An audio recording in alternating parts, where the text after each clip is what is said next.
नमस्कार, आप देख रहे हैं अमर उजाला उत्तर प्रदेश। इस वक्त हम अंबेडकर नगर की कटेरी विधानसभा में मौजूद हैं। 3 लोग बैठे हैं। सामने कुल्हड़ की, जिसको पूर्वांचल में पूर्वा भी कहा जाता है, में रखी चाय है। चाय ठंडी हो उससे पहले चर्चा शुरू कर दें, लेकिन चर्चा जो मूल रूप से करनी है वो इस बात पर करनी है कि कटेरी आखिर क्या कह रही है। और 2 युवा बता पाएंगे कि जैसे आने वाली पीढ़ी होती है वो बताती है कि आने वाले विधायक, आने वाली सरकार किसकी होने जा रही है। चाय ठंडी मत करिएगा, चाय की चुस्कियों के साथ। और होता क्या है ना कि एक चीज़ कही जाती है कि इंसान चाय पर बड़ी ईमानदारी से बात करता है, चाय पर बेईमानी हो नहीं सकती। तो अरुण और आशुतोष, आप दोनों हमारे साथ हैं। खास बात यह है, इसलिए बात करने बैठे कि इतने बगल बगल बैठ के भी विचार भी बिल्कुल बगल बगल वाले हैं, एक सुर के हैं नहीं। क्या है माहौल में, सब आप लोगों से समझूं तो बताइए। ये पहले आप लखनऊ की तहजीब है, तो यहाँ कहाँ है?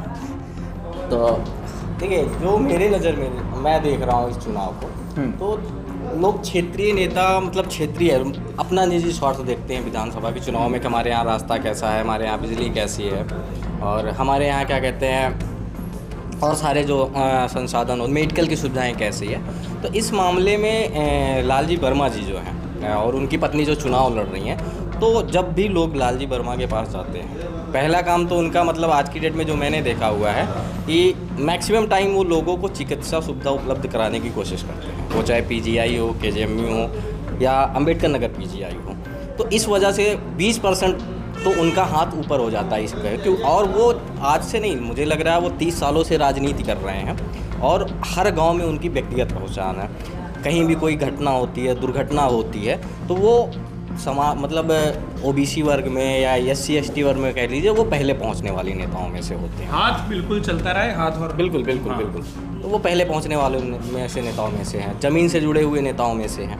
तो उनका पलड़ा मुझे भारी लग रहा है। एक चीज़, स्कूल में जब कोई एक दोस्त शैतानी करता था और वो अपनी दलील देता था, तो टीचर या माएँ ये पूछती थी कि सच बोल रहा है कि नहीं बोल रहा है। वही हम बोलेंगे, इतनी देर जो दलील दिए हैं, सच बोल रहे हैं कि नहीं बोल रहे हैं। बिल्कुल, इनका कहना सही है। लालजी वर्मा यहाँ के दिग्गज नेता हैं, काफ़ी दिनों से जो है राजनीति में सक्रिय भी हैं। लेकिन ऐसा है कि एक पार्टी से बदल के ये दोनों नेता हैं। पहले ही ये बसपा से दोनों नेता थे, दोनों बसपा से ही आए हुए हैं। फिर इन्होंने सपा ज्वाइन करके जो है सांसदी लड़ा, सांसदी जीते।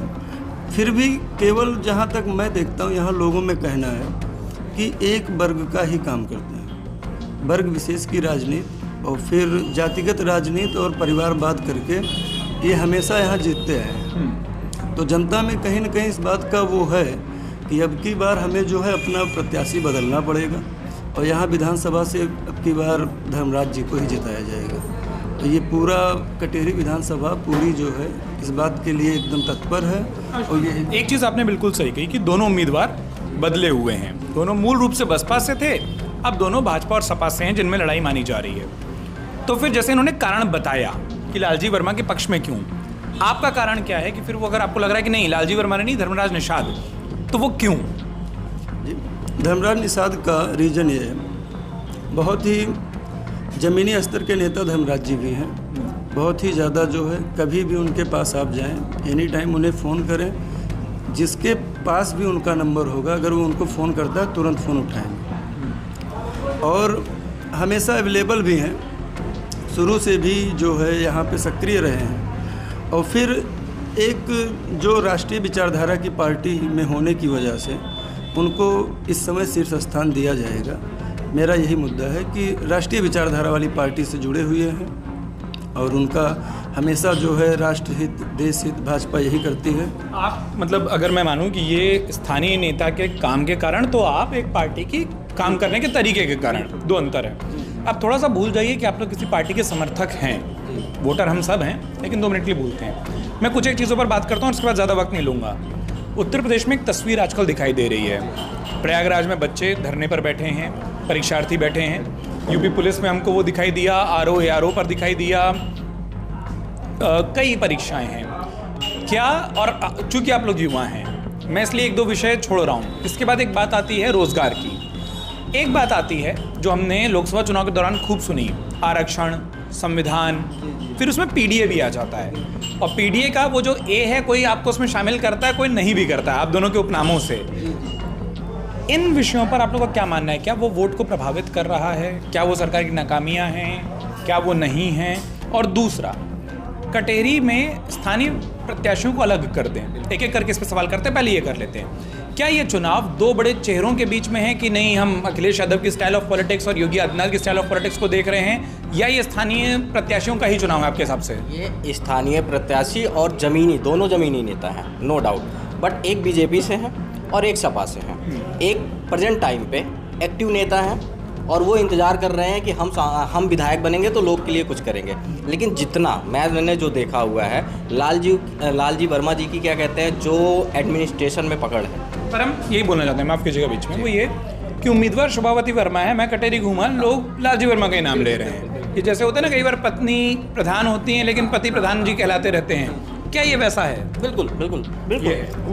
वो जीतेंगी, वो सारा एडमिनिस्ट्रेशन या जो भी काम होगा वो सारा लालजी वर्मा देखेंगे, उनके पीए जो होंगे वो लोग देखेंगे। ठीक है, वो नहीं। यही सवाल कि क्या ये योगी आदित्यनाथ, अखिलेश यादव उन चेहरों के चुनाव हैं या स्थानीय उम्मीदवारों के चुनाव? बिल्कुल, ये प्रतिष्ठा का चुनाव है। यहाँ किसी भी प्रकार से न लालजी वर्मा का ये चुनाव है, ना ही धर्मराज निषाद का चुनाव है। जैसे कि बीते दिनों में आप देख रहे हैं, मुख्यमंत्री जी ने 4 दौरे खुद कर चुके हैं यहाँ पे, शायद एक दौरा उनका प्रस्तावित भी है। यहाँ भूपेंद्र सिंह जी, स्वतंत्र देव सिंह जी एकदम जमाए बैठे हुए हैं। मंत्रियों की फौज है, आशीष पटेल हैं, और उधर जो है शिवपाल भी यहाँ आके उल्टी सीधी बयानबाजी भी कर चुके हैं। उन्होंने आपको उल्टी सीधी लगी, इनको वो सीधी सीधी लगी है, इनको उल्टी नहीं दिखी उसमें। उन्होंने साफ साफ कहा कि राजभर, निषाद ये सब तुच्छ हैं, छोटी जात के लोग, इनकी क्या औकात है जब बड़े कुछ नहीं कर पाते हैं। ठीक है, तो आपका ये मानना है कि दो बड़े नेताओं की प्रतिष्ठा का प्रश्न है। बिल्कुल आखिरी, क्योंकि चाय बहुत ठंडी आप लोग कर देंगे अगर जवाबों में उलझे रहेंगे।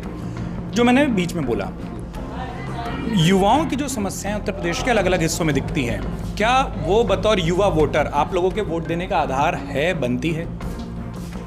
जैसा मैंने बोला, प्रयागराज में बच्चे दिख रहे हैं, यूपी पुलिस के में एक बार पेपर लीक हुआ, वो तमाम मुद्दे अभी हैं, या मुद्दा क्या है इस बार? प्रयागराज एजुकेशन हब है तो वहाँ तो बनता है, यहाँ पे कोई ऐसा माहौल नहीं है, तो यहाँ पे चीज़ें बिल्कुल अलग होंगी। प्रयागराज में वो यूनिवर्सिटी है, सब कुछ है, वहाँ पे एजुकेशन सेंटर है, पूरब का ऑक्सफोर्ड भी उसे एक टाइम पे कहा जाता था, ठीक है, तो वहाँ पे ये सारी चीज़ें आपको देखने को मिलेगी। लेकिन कटेरी विधानसभा में ये चीज़ें आपको देखने को नहीं मिलेंगी। ठीक है, अब इससे उलट पीडीए, आरक्षण, संविधान, इस पर आपकी राय क्या है? ये जो नारे हमने लोकसभा के टाइम खूब सुने। बिल्कुल, ये तो एक मनगढ़ंत केवल चुनावी मुद्दा है, चुनावी जुमला है, जिसे ऐसा बोल के एक संविधान बचाओ। कहीं से भी आप देख रहे हैं संविधान में जो भी काम हो रहे हैं, योगी सरकार हो या मोदी सरकार हो, सारी चीज़ें पिछड़ों, दलितों, इन सबको लेके ही किया जा रहा है। तो कहीं से भी संविधान पे कोई खतरा नहीं। यहाँ का केवल ये एक भोली भाली जनता को बेवकूफ़ बना के बस ये कांग्रेस और गठबंधन के लोग, इंडी गठबंधन जो हैं, उनका बस सिर्फ और सिर्फ चुनावी जुमला है। बाकी इसका कोई ज़मीनी स्तर पे इसमें कोई सच है ही नहीं।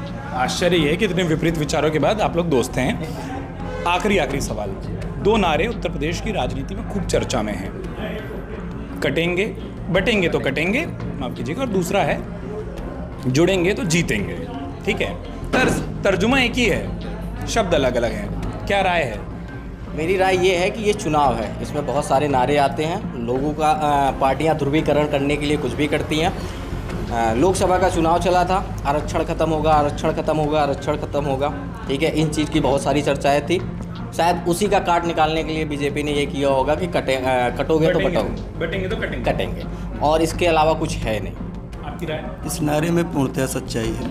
अगर इतिहास देखा जाए, इतिहास, वर्तमान, कोई भी नारा दिया जाता है तो हम इतिहास से प्रेरित होकर देते हैं। अभी बहुत दिन की बात नहीं हुई है, राजस्थान में वो दर्जी का मर्डर होता है, तो कौन करता है सब जानते हैं, और बटने पे ही ये सारी चीज़ें हो रही हैं। मऊ दंगा हुआ था मुख्तार अंसारी जी द्वारा, जो भी है उन्होंने कराया, जिस तरीके से हुआ। अभी हमारे जानकारी में टांडा में दंगा हुआ था, मैं छोटा था, उस समय भी यही हाल हुआ।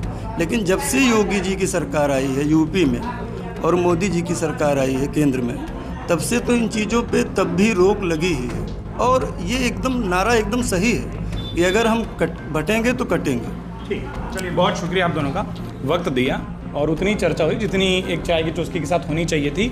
चाय के प्याले ख़त्म किए, साथ में नमक खाते रहे, ईमानदारी की चर्चा, ईमानदारी की बातचीत, 2 युवा बहुत अच्छे दोस्त, और ये लोकतंत्र की खूबसूरती है कि दो विपरीत विचार आपस में दोस्त बने रहें। आप लोग भी ऐसे ही बने रहिएगा। सिर्फ एक अपील के साथ इस चर्चा को विराम कि इन दोनों की तरह अलग अलग पक्ष हो सकते हैं, कोई भी पक्ष हो, कोई भी पार्टी हो, उसको चुनिएगा, लेकिन वोट ज़रूर दीजिएगा, उस अधिकार का प्रयोग ज़रूर करिएगा। इस पूरी चर्चा के बारे में जो भी राय हो नीचे कमेंट बॉक्स में लिखकर बताएं।